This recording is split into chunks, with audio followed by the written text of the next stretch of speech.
My dreams are nightmares. How can I sleep? You got the gun against me. What's going on, everybody? KingofDragons 5000 here, coming at you with another figure review. Today we'll be having a look at the Mattel WWE Elite Collection Decade of Domination, The Undertaker. And so here we have the Decade of Domination Undertaker pose and out of the packaging. Before we take a look at the figure, let's actually run through his accessories really fast. Undertaker here does come with two pairs of hands. We do get a pair of grip hands. And then we also do get a pair of style pose hands. Undertaker does come with his entrance hat, which does fit on his head. Then he also does get his entrance coat, as well as an entrance tie, and those look all nice when you bundle it all together. Other than that, Undertaker doesn't come with anything else. I think, if anything, I would have included a pair of fist hands for Undertaker here, but that's just me personally. I still think he looks really nice.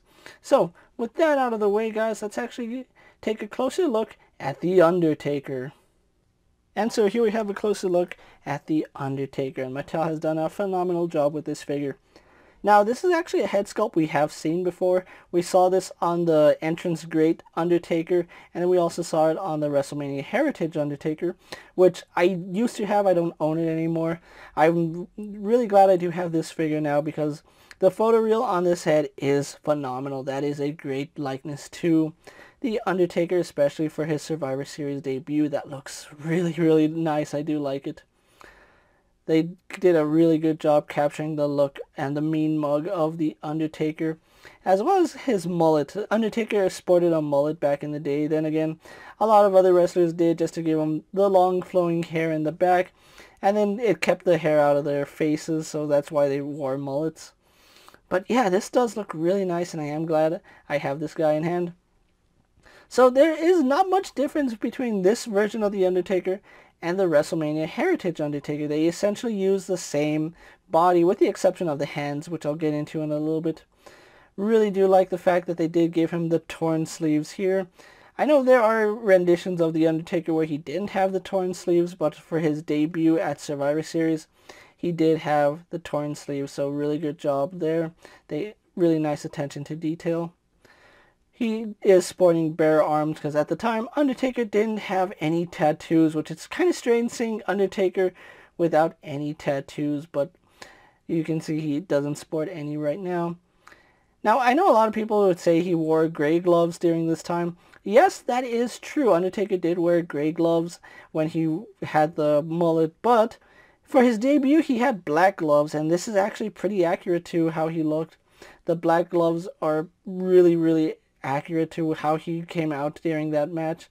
So I'm not going to say that the black gloves shouldn't be used. I'm really glad that that's one attention to detail that Mattel paid attention to, and we got it with this figure.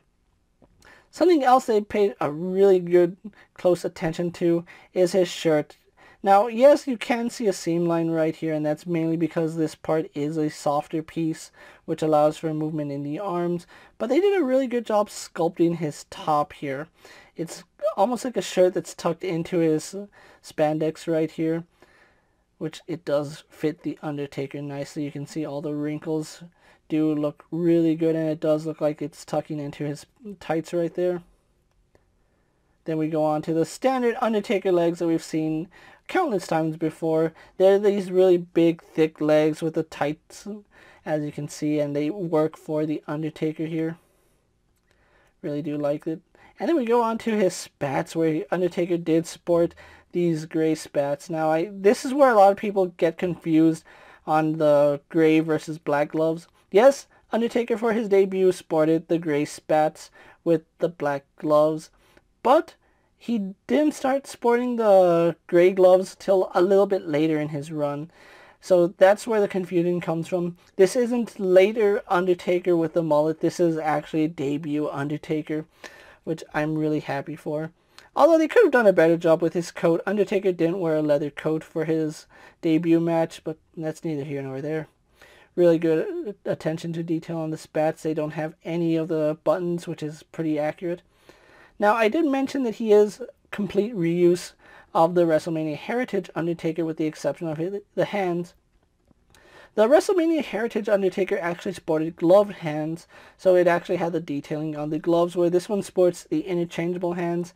So they kind of just molded black plastic hands and called it a day, which I would have liked to see those gloved hands as interchangeable hands, because they were a little bit bigger, and I think they fit the body just a little bit better than this one, because it does appear like he has small hands, which we all know Undertaker doesn't really have small hands, but that's one issue I do have with the figure. But overall, really happy with what we have here. This is a really nice looking figure. So with that out of the way, guys, let's actually get him compared to other figures you may have in your collection. So here we have the Decade of Domination Undertaker posed next to an Ultimate Edition's Brock Lesnar and a basic Jeff Hardy. And finally, here we do have the Decade of Domination Undertaker posed next to my tongue-out custom Undertaker and the Collection Edition Undertaker. So with the comparisons out of the way, let's actually move on to the articulation on Undertaker here. Now, he does sport the standard articulation for an Elite figure, which is a ball joint head, which is pretty generous, seeing as how he does have long hair in the back, so he can look up and down really nicely. Can tilt his head side to side. Really good there. Does turn left and right, although it is a little bit hindered by his mullet. The mullet is a softer plastic, but it's really dense right here in the back, so moving it is kind of a challenge. So you do have to be aware of that. Arms do a full 360, no problem. They do go out at an angle when they hit the back of his sleeve, but going up to the front, no problem. Out to the side, once again, no problem. We do have bicep swivel, which works pretty good. We have a single bend in the elbow, giving us 90 degrees. We have a swivel and hinge at the wrist, and that works perfectly. Undertaker does have an ab crunch, which goes back only to about that far, and goes pretty far forward for a big guy, so I do like that. He also does have a waist swivel. Legs do kick forward to about there. Kick back, out to the side, no problem. We do have a really stiff thigh swivel, but that just might be my figure. We have a double bend here at the knee. Works really good. We also do have swivel at the boot. We have a little bit of a rocker ankle here on Undertaker. Actually, that's pretty decent rocker ankle for a big guy. I do like that. Then we do have a traditional hinge, which, because he is wearing the spat, that's as far back as he can get to go. And going forward, no problem. I kind of wish that they had actually molded a new boot for this figure, but they've stuck to this formula for this Undertaker for so long. They're not changing it at this point, unfortunately. So that's Undertaker's articulation for you guys. So what we're going to do now is get him posed for my final thoughts, and then we'll wrap up this review.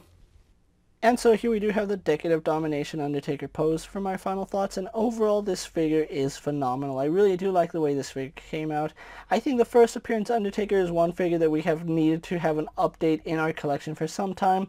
We did get a first appearance Undertaker back in the original Entrance Great line. However, that was a basic figure, and this is an Elite version, which I'm really happy that he turned out to be an Elite figure. I really do think Elite figures are much better than basic figures. Even previous basic figures, before they started limiting the articulation, aren't as good as an Elite figure, so really happy that Mattel finally gave us an Elite first appearance Undertaker. Now, if we can only get a Brother Love, that would be great. I don't even like Bruce Pritchard, and I really think we need a Brother Love to go with this Undertaker, but that's neither here nor there. I really do love the way this Undertaker came out. The Decade of Domination series is the one that I think every Undertaker fan should have in their collection. If you haven't already tracked this figure down, I really do recommend you do so. Any Undertaker fan will love to have the first appearance Undertaker, and the photoreal technology for the head is something that they are improving on, and it does make this figure look that much better. The only downside to the Decade of Domination series is that it is a Walmart exclusive. Now, I did get this Undertaker at retail, so I did find him on the shelves, but I have heard that people have been having their Decade of Domination pre-orders canceled by Walmart, which is something I'm not a fan of. I do fear that my own pre-orders will get canceled down the road. Hopefully they don't, that way I can continue bringing you videos, because finding these guys in stores is a pain, especially if they don't have a shipper box. Then it's really a roulette of going into the store and hoping you find them. This Undertaker will run you about $15, which is pretty good, seeing as how Walmart is only charging $15 for what should be a $20 figure. If you can find Undertaker for that price, I really do recommend you pick him up. With that being said, guys, I'm KingofDragons 5000. Don't forget to like this video, leave a comment, subscribe to my channel. Go ahead and check out all my other action figure reviews, as well as all my other WWE videos. Hopefully you find them informative. As always, if there's a figure you would like to see me review, let me know down in the comments, and if it fits in my collection, I'll definitely have a look at it. While you're at it, check out my Instagram account for new and exciting action figure photos, and as always, ring that bell to be notified every time I upload a video. Until next time, guys, I'll see you later. Take care, everyone.